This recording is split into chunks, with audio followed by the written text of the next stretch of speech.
Here in our series, we've introduced you to elite athletes who earned spots on Team Guam. Whether at last fall's Pacific Games, the Micronesian Games this June, or the Paris Summer Games a month after that, it's an honor they carry with them forever. And one of our most proud island sports traditions returns on March 23rd as Okkodo High hosts the 48th Special Olympics track and field meet. The excitement, I tell you, it's very heartwarming that all these kids, participate in the torch run, and the excitement for them to begin their Olympic competition. And the several events we have is the softball throw, the shot put, the running long jump, the standing long jump, and several different aspects of track. These athletes learn not only sporting techniques and mindsets, but also skills extending far beyond the playing field. Every year, and I tell you, see, I'm even getting emotional. Every year, I think, as we get older, right, and we see the kids grow up to be an adult. I tell you, it's like, they're part of your family. And all you strive is not only giving them the opportunity to have a fair playing field, a sporting event to participate, but you're also there to support them in becoming independent, in having an independent life and be sustainable in whichever career or jobs or volunteer work that they end up doing later on. And powered by the love of our community, a big part of the Special Olympics team is always those who come out to help, creating an experience that lasts a lifetime.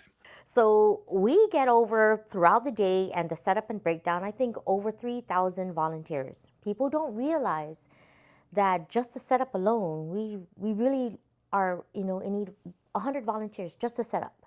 We have to put the canopies up, we have to line the fields, we have to line the track, we have to make sure it's clean, we have someone to mow the grass. Is all the sand pits okay? Are all the balls and the equipment's in place? Then, of course, we need cheerleaders. We need our community members to come out and be there to cheer for our athletes. They can select the school and they can participate at the school and follow them, or they could be at the actual venue and cheer them on at the venue, or they could be at the awards tent. And across all of sports, the rarest and most special of responsibilities is being the person chosen to light the Olympic flame and start the games. So what's the protocol for picking such an athlete? So we ask all the participating schools to select one of their athletes. And they write about, certain things about themselves, how well they did in their training, their times. And so it's based off of the coaches and who they recommend who would represent this year.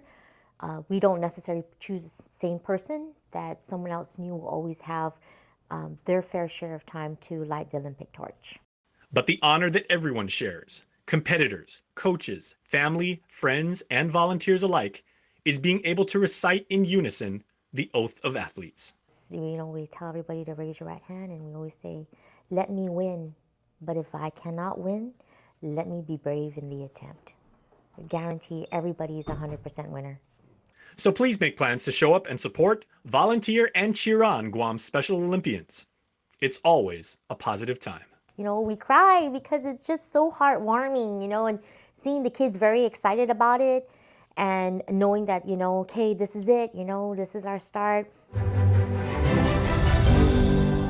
Going for Gold is presented to you by Prime Hydration and C2O Coconut Water, distributed by PDC Wholesale.